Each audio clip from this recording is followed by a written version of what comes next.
in Anoka. So if you've ever wanted to see a falcon up close or a falconer up close and talk to them, ask more questions, go ahead and join Game Fair on those weekends. They'll be having quite a big booth there.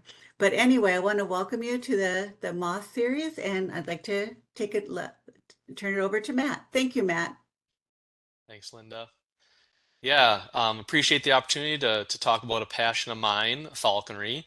And I could talk for hours on end, but I will try to keep it relatively short and we'll open it up for some questions at the end.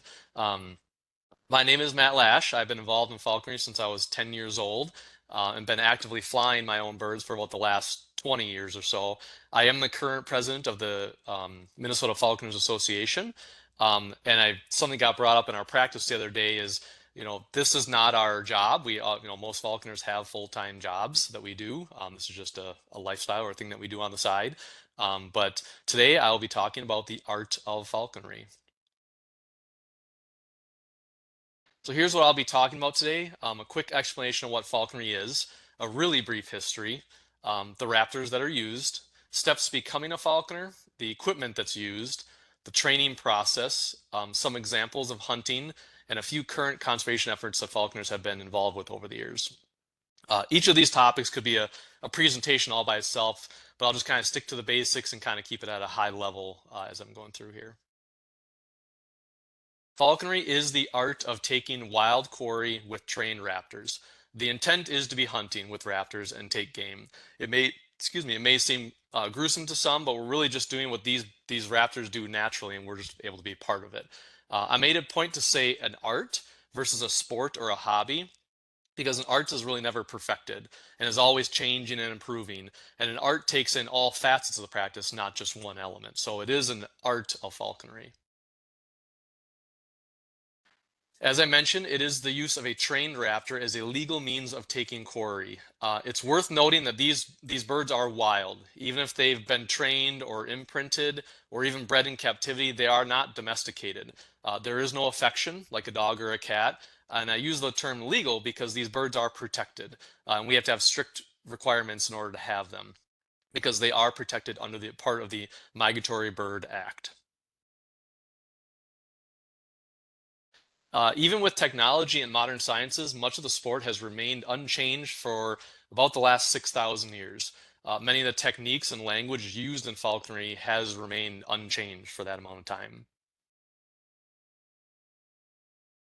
Things that may look similar to falconry and even use falconry techniques or equipment, but the end use goal is much different, include rehabilitation of raptors to be released back into the wild, educational birds that are used for shows or presentations or conferences, shows or demonstrations, such as something you might see at a show like the Renaissance Festival, bird abatement, using raptors to control or deter pest species from agricultural or commercial settings. While these may look like falconry and even there's some overlap, the intent is not the taking of quarry, unlike falconry, which that is the primary objective, is to be using them as a hunting partner. Falconry is arguably one of the oldest hunting methods in the world. Some of the oldest records go back to about 4000 BC in China. So really, for thousands of years, falconry is more a way to obtain food than really just an actual hunting sport. People relied on this for obtaining their food. Falconry moved across Asia and into Europe, where it kind of had its heyday and was called the sport of kings. It was seen as a status symbol among royalty. There was a hierarchy based on, where you were in royalty, what bird you could have, and your level of nobility. There was even a royal falconer in most of the castles. I could give a presentation alone on for an entire day on just the connection between the impact of falconry and Europe during this time. As you can imagine, falconry did decline with the invention of the shotgun. There were a few people still practicing, although it was mostly used as a status symbol, more so than, again, a hunting sport. Within the last century or so, there has been a resurgence of falconers, especially here in America. It's still practiced elsewhere around the world, but issues with access to land or hunting regulations and other factors make it difficult in some parts of the world. But the United States is much more suited for falconry to be practiced like it's intended, where we're able to hunt on public land and use wild raptors. There are some sayings that you may be familiar with that actually come from falconry that are still used today. An adult hawk or a falcon is called a haggard. Haggard birds tended to be harder to keep and so would have bad plumage and could be downright nasty. And so these birds would be called an old hag. When royalty would go out into the field hawking, the falcons would be carried around on a portable perch called a cadge. The young kid carrying the cadge around would be called a cad or a caddy. Sometimes this gentleman would be an older man that would maybe tell stories about the falcons for tips, and these men would be called old cadgers or old codgers. When you're hooding a bird, they blink a membrane over their eye, just as you put it on their head, and it's called the hoodwink. Well, when a bird is getting the raw end of a deal by putting a hood on their head, it's called hoodwinked. A bird that usually refuses to come back or is not cooperating is said to be fed up, not hungry. When birds are frightened or unhappy, they put their hackles on the back of their head up. Don't get your hackles up. And in order to control a bird, you put the jesses, what goes around their legs, under your thumb, and the leash wraps around your finger, meaning you have control of both. So this is a list of raptors typically used in falconry. I will be focusing on the birds used here in North America, primarily Minnesota, so you'll be familiar with most of them. You'll notice owls are not included. Owls are really not used much in falconry. Many of them are nocturnal, making it difficult to effectively hunt with them. Even the diurnal ones tend to have their own agenda and really not necessarily a good cooperative hunting partner. Excuse me, there are a few exceptions to that, but they generally do not make good falconry choices. The bootios, mainly including the red-tailed hawk, red-tails are the most common bird used in falconry and is the only bird you're allowed to have during your apprenticeship here in Minnesota. They're more forgiving if you make mistakes. They're relatively resistant to most diseases. They can take the extreme weather that we have here in Minnesota and are very versatile in what quarry you can hunt with them. And they tend to form a good bond with the falconer over time. Red-tails are also the most common hawk you see in Minnesota, so you usually see them sitting on light poles along the highway or maybe a fence post. The only parabuteo used really is the Harris hawk. They have become popular because they are relatively easy to train and forgiving like red tails, but are a little faster and a little more agile. They have a longer tail, shorter wings, make them real agile. Harris hawks are also the only known raptor to naturally hunt in packs, so they can be hunted in groups together. They are native to the southwest United States, and so they don't really take our cold climates very well. So people do still use them, but you have to be very careful about that. The accipiters are used for their speed and explosiveness. Being woodland species, they have short wings and long tails, making them very agile. They're very efficient hunters, but are known to be kind of nervous birds, which makes them hard to manage on a daily basis. All of them are found here in Minnesota. Goshawks and sharp-shinned hawks nest in the boreal forest of northern Minnesota, and Cooper's hawks are found just about anywhere. Cooper's hawks are usually the ones people see zipping through their backyards, chasing small birds. Falcons include kestrel, the smallest falcon. They can be great for beginners, but are hard to manage because of how small they are, and what you can hunt with them because they are so small. You'll be hunting mice and crickets and grasshoppers and things like that. Merlins are a little bit bigger than kestrels. They mostly hunt small birds, but can be prone to carrying their catches away from the falconers. So you got to be mindful of that. Oplomato falcons, which are not pictured here, are a little bigger than merlins and becoming more popular. Like Harris hawks, they are native to the southwest United States and Mexico, so they don't do very well in the Minnesota winters. And the prairie falcons are the most common falcon in the western United States. Peregrine falcons are probably the most common falcon used in falconry. They're very versatile and found worldwide. Gyrfalcons are the largest falcon and have a stigma associated with them. They were called the king's falcon, but they are prone to diseases in warmer climates because they're found mostly in the Arctic, and their color ranges from almost all white to almost all black. It is illegal to use bald eagles, and moreover, they are generally scavengers, naturally. But golden eagles are more active hunters, and they are used for larger quarry. You have to have a special permit to have an eagle, and only a small group of them really use them in the country and really worldwide. Other than adhering to legal requirements of what species of raptor you can have within your permits, the best way to practice falconry is to match the raptor to the quarry you're pursuing. Furthermore, you should really pursue quarry that is abundant in your area, which will lead to a better success rate, which is the whole goal of having them. You may want to fly a falcon, living in the heart of the Twin Cities, but that really is not a suitable area with suitable quarry to hunt with a falcon. So something like a red-tailed hawk or a goshawk might be more appropriate in the metro area. A falconry permit is required. The steps to obtain that permit include taking a written exam and passing with greater than 80%, finding a willing falconer that will be your sponsor for the first 2 years of your apprenticeship, and get your facilities where the raptors will be housed inspected. The permit is administered by the state agencies, although the federal government does have some high-level oversight also in terms of reporting and whatnot. And there are 3 classes of falconers: apprentice, general, and master. And each one kind of has requirements for each class, and then the restrictions on what species or the number of species or number of birds you can have for each one. So as you can see, it is a very highly regulated activity. On top of the falconry permit, any hunting licenses may also be needed to be obtained. The sponsor-apprentice relationship is critical. Falconry is one of the few activities left that requires someone to mentor you along in the early stages.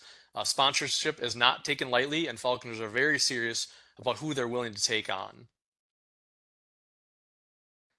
And the best place to meet other falconers and potentially a willing sponsor is the local and national organizations. Falconry is not something you can just learn on the internet and kind of self-practice it. You really do need a community of people to help develop skills and knowledge around it. Most interested people take over maybe a full year or so to get to know the sport through these organizations. It's a good way to get to know people and the nuts and bolts of falconry, on a daily basis. We always say that falconry is not a hobby, it's a lifestyle. These birds require our attention every day of the year, all day long. Now, onto the equipment used. We are required to have a facility that houses the birds, and you have to have an indoor and an outdoor facility. The indoor is meant to get the birds out of the elements when needed, out of any storms or inclement weather. The outdoor allows them to take in the elements of things like sun and rain, and you have to have both of them. Fresh water is required, although care must be taken here in Minnesota because in the wintertime that can actually be detrimental to have fresh water with them every day. The type of perch will depend on the type of bird being housed. Hawks usually sit in trees, and so a bow perch or a ring perch will mimic a round branch. Falcons tend to sit on a flat, rocky surfaces, so a block or a perch that mimics that is more suitable for them. Equipment that actually goes on the bird is jesses and anklets, which is actually what goes around their leg and what we hold on to in order to keep control. They're connected to a swivel to avoid any tangling, and then a leash for tying the perches and holding on to. Hoods are placed on the birds to keep them calm. They are very visual creatures, and so we use this as a tool, and we can trick their mind into thinking that it's nighttime, which helps them keep them calm and still.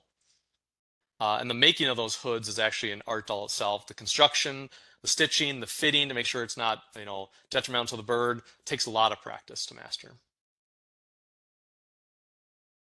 We do wear gloves on our hands, not because they're gripping so tight, but because their talons are so sharp that even if they just move across your hands, it could cut you. The lure is a way to call them back when you're out in the field, and then a bag to carry all of your stuff. The last 30 plus years, there's a very important tool, and that is radio telemetry. We are able to place a small transmitter on our birds that sends a signal to a receiver and allows us to triangulate a lost bird. It is not foolproof, and it's still fairly common to lose a bird even when using radio telemetry. And oftentimes, when we have to track the bird, it isn't because the bird just left, it's rather because they're chasing or maybe caught game out of our sight. And so telemetry is extremely helpful to recover these birds in these circumstances because the birds aren't trained to bring the quarry back to us. They are just trained to catch it and allowing us to come up to them. So then the training process. The first step is to obtain the bird, which is done by trapping them as juvenile birds from the wild. We are only allowed to take juvenile birds, no adults from the breeding population. Unfortunately, in the wild, about 70% of them perish in their first year. Falconry has been proven through several federal studies over the years to be a no-impact sport. This means that falconry has no impact on populations of wild raptors or even the quarry being taken.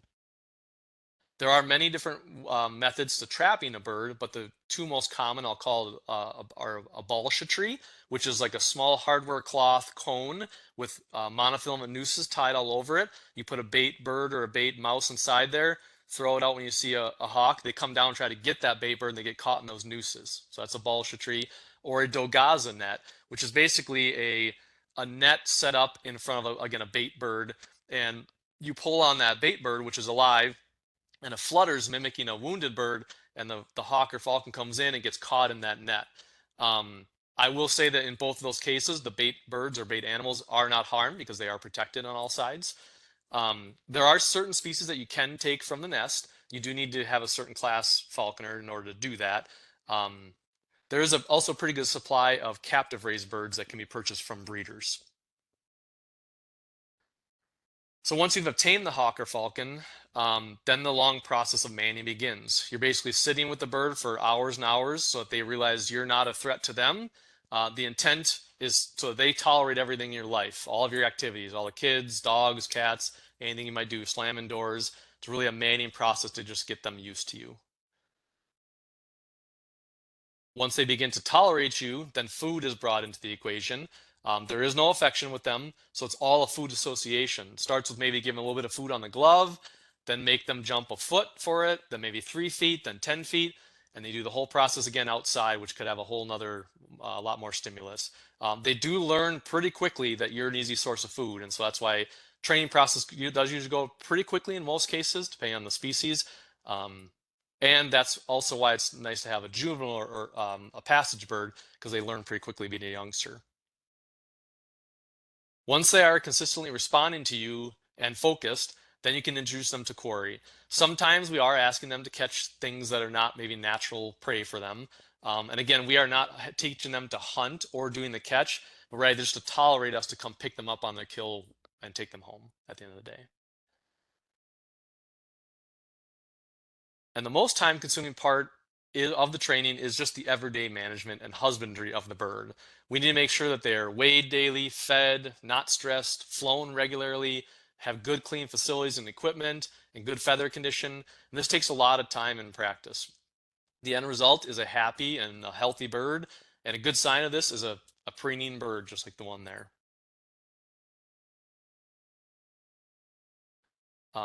If we do take them from the wild, we are allowed to release them back to the wild because they have no connection to people. This term is called hack or hacking them back. It's a way to release them in good health and be able to still check up on them after we release them. Now on to the fun part of hunting. I'll mention the most common types of hunting styles, although there are obviously some exceptions to this. Hawks typically hunt from a fist or allowed to fly into a tree for a height advantage. So if you're hunting with like a red tail, you might release them, they'll fly into a tree, beat the brush for rabbits or squirrels. They might follow you from tree to tree. Once you flush one, they come down and try to get it. The sifters are flown in a very similar manner, but more likely from the fist or even from a T-perch. So in that case, you might have a goshawk in your fist, and you might have a dog pointing a pheasant. You walk up behind them, the pheasant flushes, and the accipiter or goshawk leaves from your fist and chases. Falcons only catch avian quarry for the most part. There are a few rare exceptions. So the training for them can be quite a bit trickier. But in the case of a falcon, they wait on, it's called. So you let them go. They fly around. They may wait on at 200 feet or 2,000 feet where you can't even see them. And you flush the ducks or pheasants or partridge or whatever it might be. And they come stooping down at really high speeds. And they can either hit the bird or they'll bind to them and then go to the ground with them.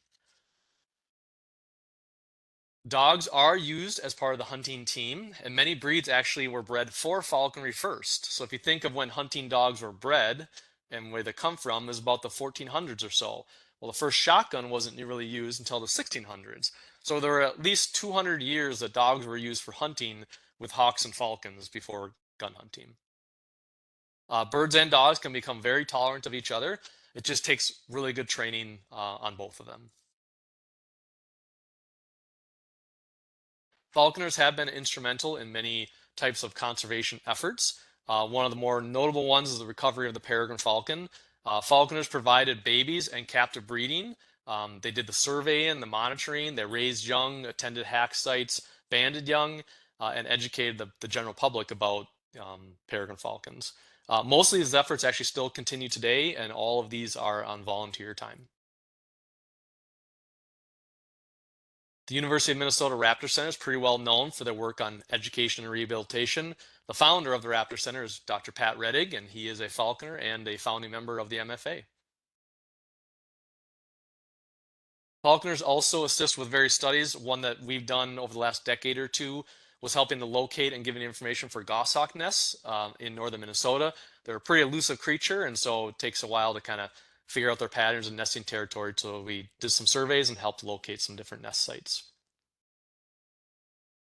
And an annual event that we do every May is we build kestrel nest boxes. Kestrel populations are known to be steady in decline, and one of the reasons is suitable nesting tree cavities, similar to something like a wood duck. So we build and hang kestrel nest boxes each spring as part of our club. And we do a lot of education and outreach to the general public about falconry, just like I'm doing right now. There are ways that non-members and non-falconers can support raptor conservation.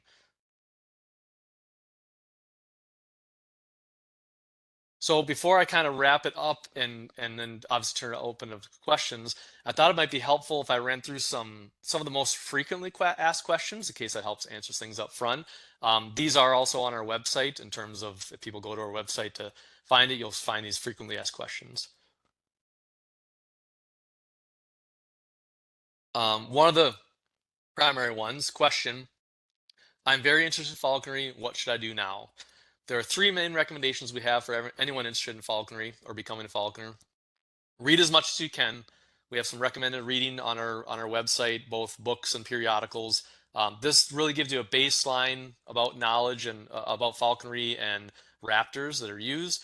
There are some good websites, but really many of the old falconry books are your best bet.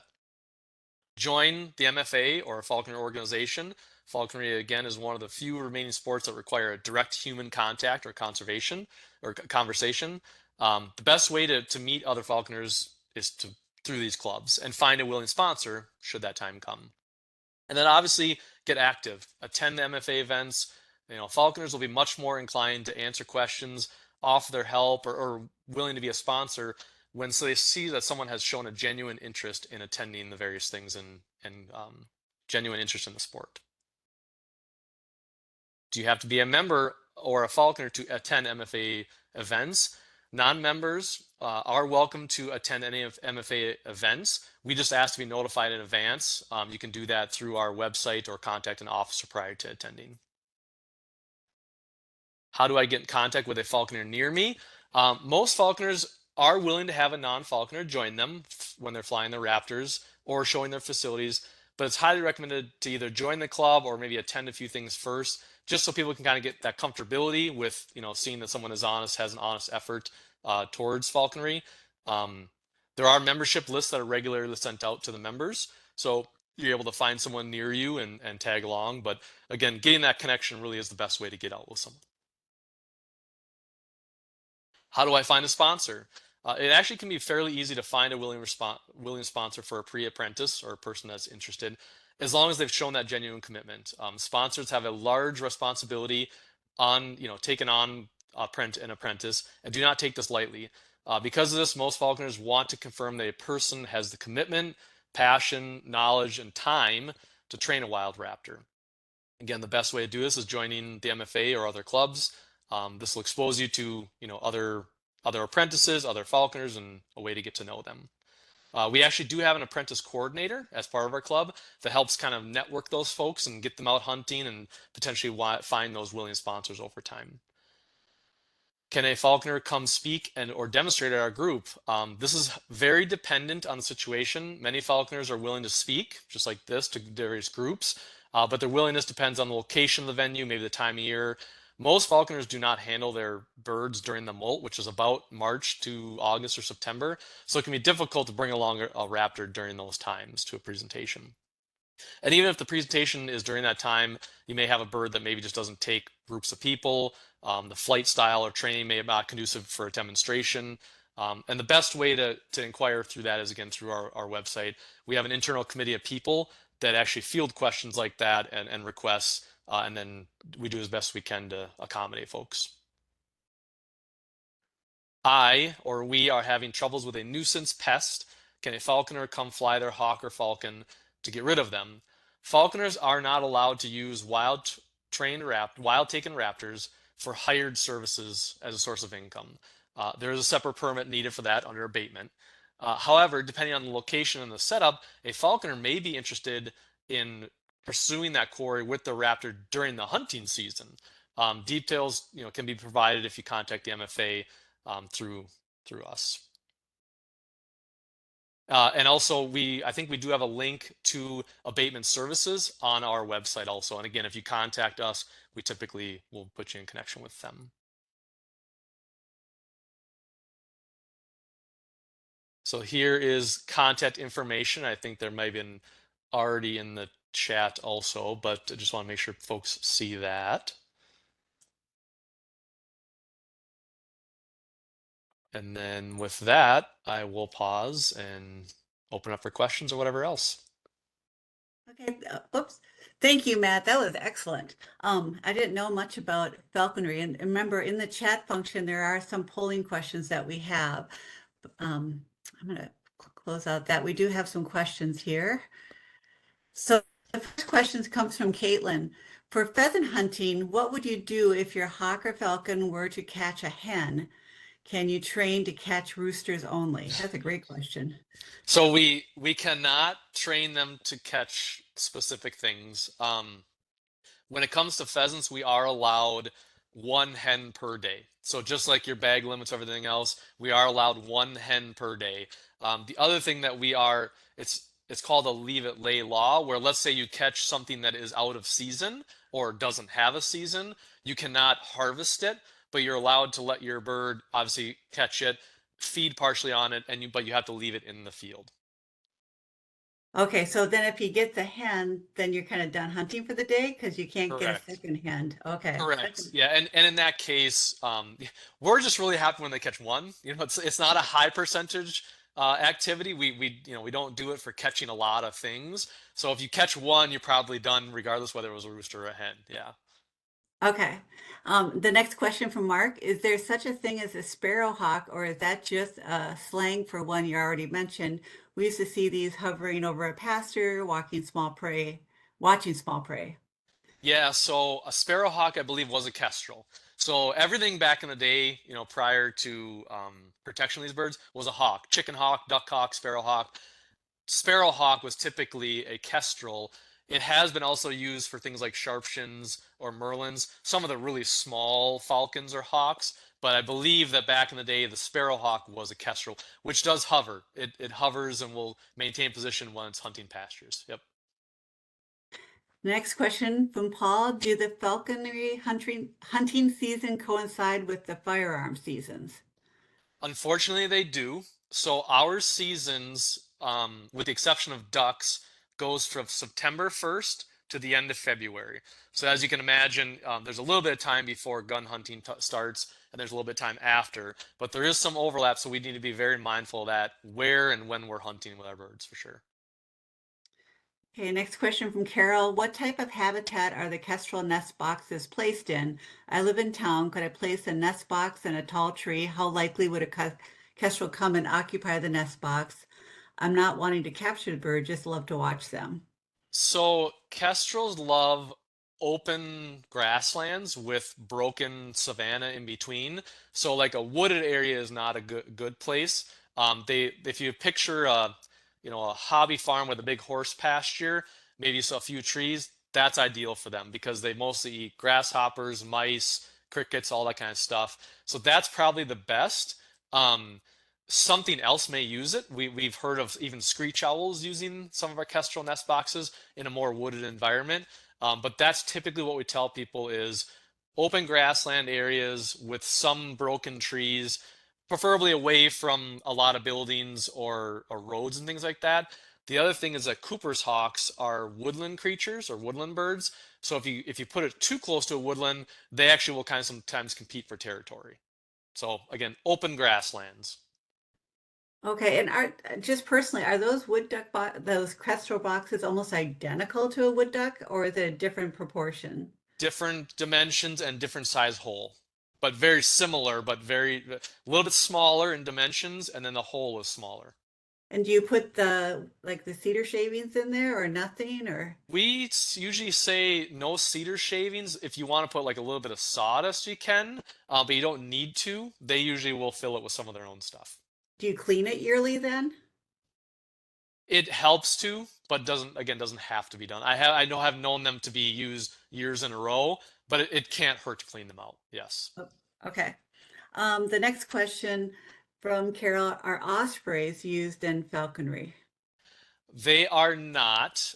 Similar to owls, they kind of tend to be on their own own time clock, a little bit harder to train, and such a different process since they eat only fish. So it'd be quite a bit different process. And again, they're usually kind of maybe capturing fish that are either injured or near the surface. So typically not used, although I know that they are rehabbed and I know that they are used in sometimes in sh educational shows. Okay, that's the last of the questions that I see from participants. Maybe Benji sees more, but I had a couple for you. So when you capture a juvenile red tail, how Mhm. long do you hunt with that bird? Is it the lifetime of that bird? How many years is the lifetime of that bird? So yeah, everything in between. So I know quite a few people that will trap them, as a juvenile, hunt them for that year, and actually release them in the following spring. So we've kind of helped them get them through their first year, which is their toughest year, and then release them back into the wild. I would say on average, most people might keep them 5 to 10 years, and then maybe they release them and get another one or something like that. I have known, actually, it was just somewhat recently, someone that had a red tail. It was, I think, over 30, and they had trapped it obviously as a juvenile. So it's kind of everything under the sun. It depends on your situation, the bird situation, and that kind of stuff. But I would say the average is around that 5 to 10, depending on people's situation. Okay, Kathy has a question. What kind of bird or birds do you use and what do you hunt personally? You. Me? Yep. So I have flown red-tailed hawks, merlins, peregrine falcons, prairie falcons. Currently, I have a wild trapped tundra peregrine. So I trapped him on the north shore of Lake Superior while he was migrating. So I have a tiercel or a male peregrine falcon, and I hunt pheasants and Hungarian partridge. He's a little small for pheasants, so mostly Hungarian partridge. But that is right now what I'm currently flying and what I like to fly is falcons at like ducks and pheasants and partridge. Um, Carol asked, are the birds rewarded with their part of the kill at the time of the catch? 100%. Yep. It's because it's all positive reinforcement. You want them to have that reward. So usually, obviously, you're catching something big enough where they can't eat the whole thing, and so you allow them to, get enough of a reward. We call it even a gorge sometimes, where their crop is sticking really far out. Give them a good meal, and then we are able to save the rest for later. Now, people often ask, do we, let's say they catch a pheasant or even a rabbit, do we eat them? Some people do. Some people don't. Myself, I will, like, let's say my peregrine caught a partridge. I'll let him eat as much as he wants, but then I will save the breast and I'll eat the breast myself, or I might freeze it and feed it the rest to him later. Depends on the situation.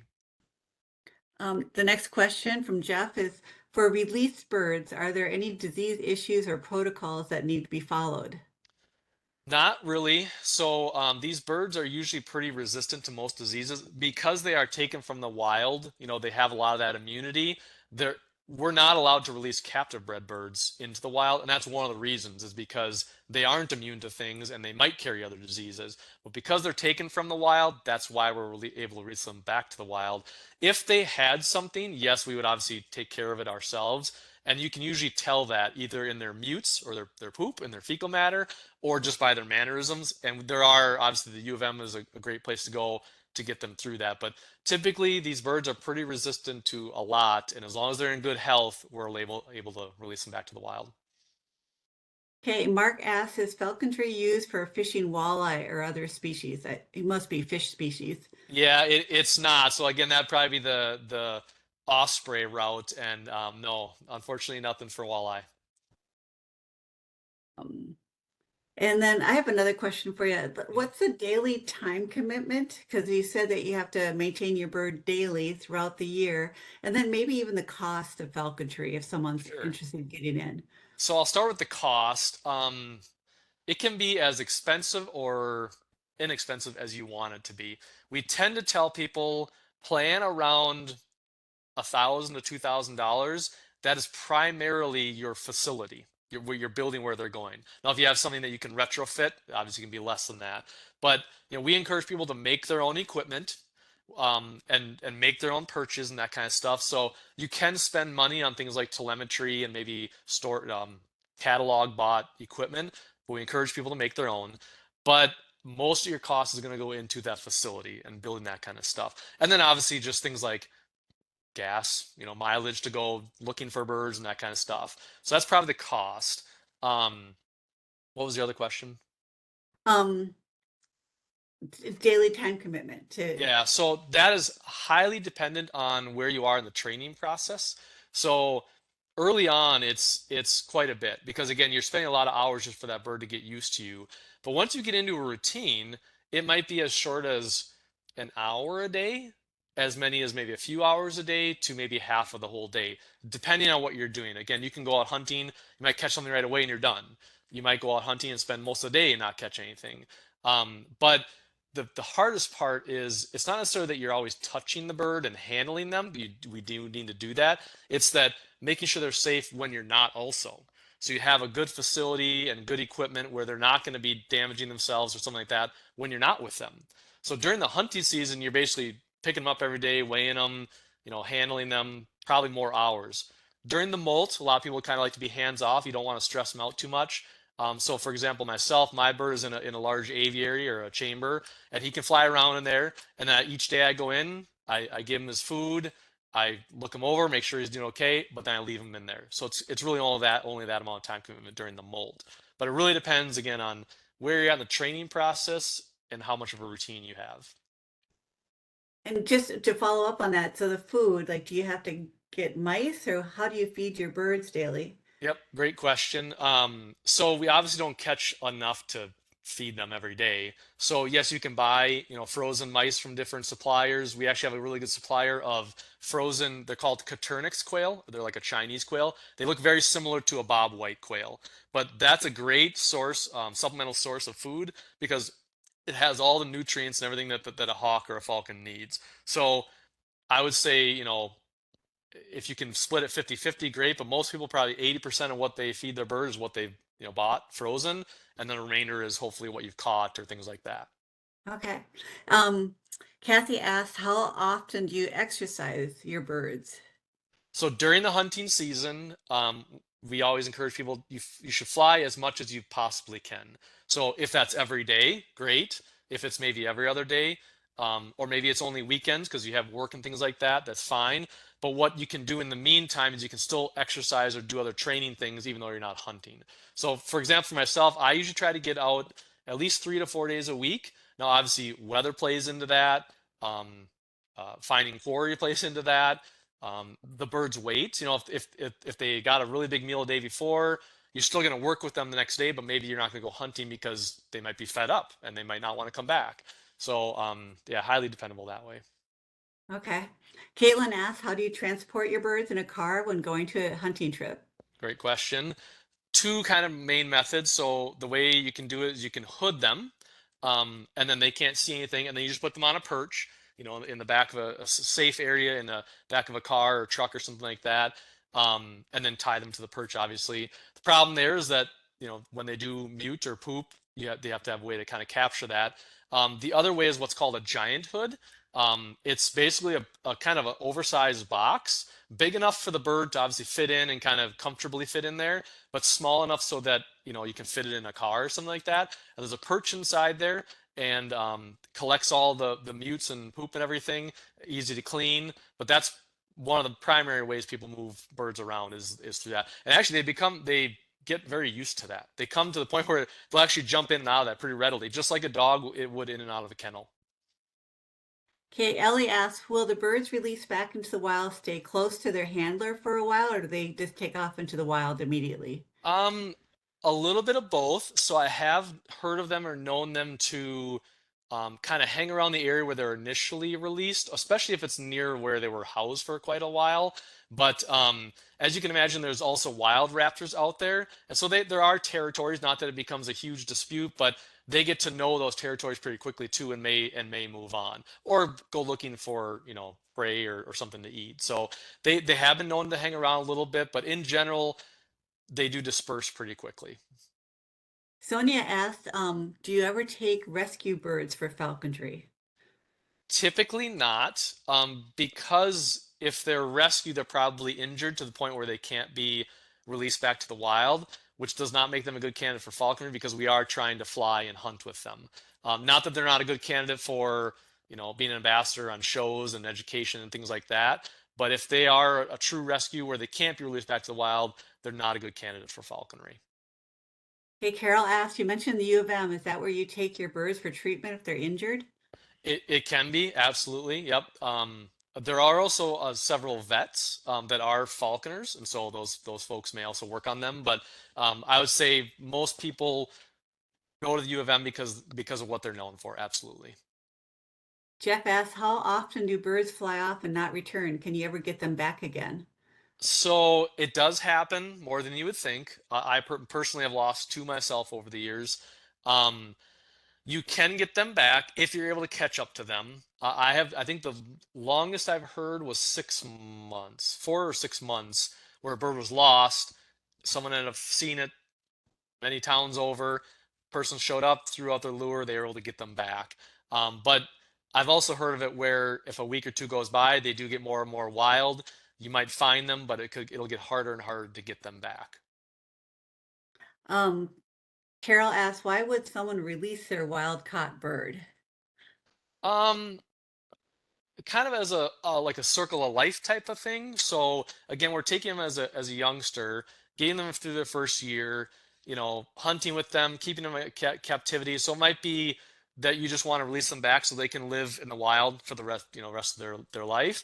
It might be that you want to get a different bird, and so you don't want to have that bird while you have that one. Um, or that you might be getting out of the sport or moving or something like that. So it just is an option. It's not necessarily that someone wants to, but it's just an option for people to choose. Great. And another question I had is just on general, on average, how many new people get into this sport? Like new apprentices start every year? I know Yeah, it's different, but yeah, I would say the influx is about the same as the exiting. It's a pretty stable influx, but I would say on average it might be one to two. Now, what might happen is for a year or two there might be no one, and then for like a year or two you might get like two or three people.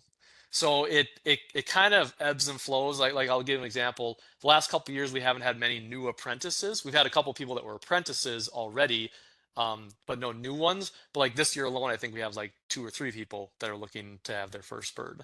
So it does ebb and flow, but it's kind of funny. It does kind of stay relatively stable over time. okay. And how many falconers are there in Minnesota? Do you know? I think that's one of our polling questions, so I was going to wait Yeah, to. I don't know if we answer those off right. We'll have to ask Benji. Okay, I think that's all the questions I have, Benji. Is there anything that you see on your end? No, I haven't seen any other ones in there. So a Okay. couple of great comments. Interesting. Thank you very much. Loves the webinars. Okay, well then I think we're done, right? I want to thank Matt. Again, he's a volunteer and he's the president of the Minnesota Falconers Association. And it's a really good timing. So in August, the game fair that's down in Anoka County, August 11th through 13th and 18th through the 20th, there will be falconers. Are you going to have demonstrations during the game fair or just a booth that people can talk to you? So we don't do demonstrations anymore. We used to, but there will be live birds.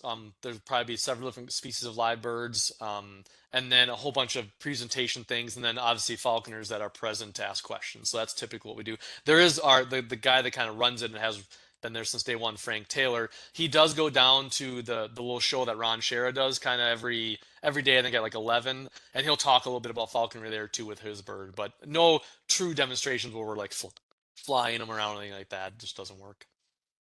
Okay, great. Oh, and then Gary asked us, can we answer the poll questions? Oh yeah, sorry, I didn't know if they had shown or not. I can happy to Um, answer them. we should pull those up, right, Benji, underneath the chat. It's under polling Can down you, there, so they're can you closed pull, now. can you pull that up, Benji, and we can answer those questions? Or how do we pull So those up? I just shared them. I'm not for sure if you're seeing them or not. The first one is how many licensed falconers are in the state of Minnesota?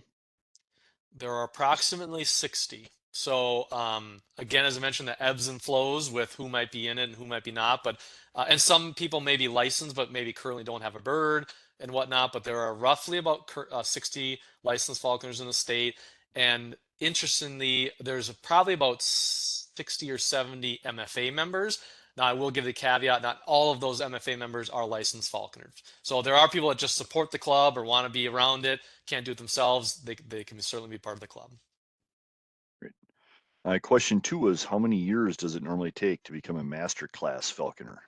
So it takes 8 years minimum. So you have to have a 2-year apprenticeship minimum, and you have to have 5 years as a general falconer before you can become a master class falconer. And sometimes it can take more, depending on maybe your sponsor wanted an extra year, so you did 3 years, but that is the minimum of 8 years to be a master class falconer.